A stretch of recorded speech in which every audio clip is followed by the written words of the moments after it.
ఇక కరీంనగర్ జిల్లా సైదాపురం మండలంలోని గ్రామంలో వరి ధాన్యం కొనుగోలు కేంద్రాన్ని ప్రారంభించారు మంత్రి పొన్నం ప్రభాకర్.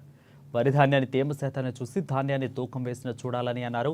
ఇక గ్రామంలో మొదటిసారి ఐకేపీ ధాన్యం కొనుగోలు కేంద్రాన్ని ప్రారంభించడం పట్ల గ్రామ ప్రజలు హర్షం వ్యక్తం చేశారు. మంత్రి పొన్నం ప్రభాకర్కు ధన్యవాదాలు తెలిపారు. ధాన్యం కొనుగోలు అదనపు తూకం వేయరాదని మంత్రి హెచ్చరించారు.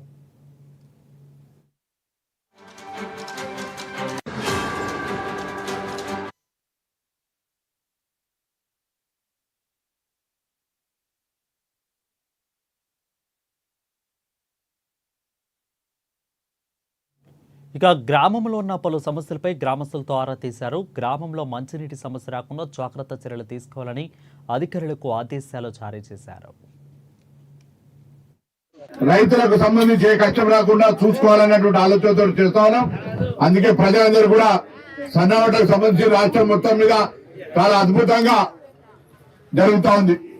దాని కొంతమంది నాయకులు అంటారు ఈ కేంద్రం పైసలు అని. మరి దేశంలో 30 రాష్ట్రాలు ఉన్నాయి. ఏ 29 రాష్ట్రాలు ఇస్తలేరు. మన రాష్ట్రంలో ఇస్తుంటే కూడా ఈ పైసలు మాయంటారు. మనం ఏం చేస్తాం? వీటికి కూడా ఈ పైసలు కడతారు. ఇవన్నీ ఉన్నటువంటి పరిస్థితుల లెక్క మీకు అద్దు. కానీ కాంగ్రెస్ ప్రభుత్వం తెలంగాణలో ప్రజలందరికీ సన్న బియ్యాన్ని ఇస్తా ఉంది.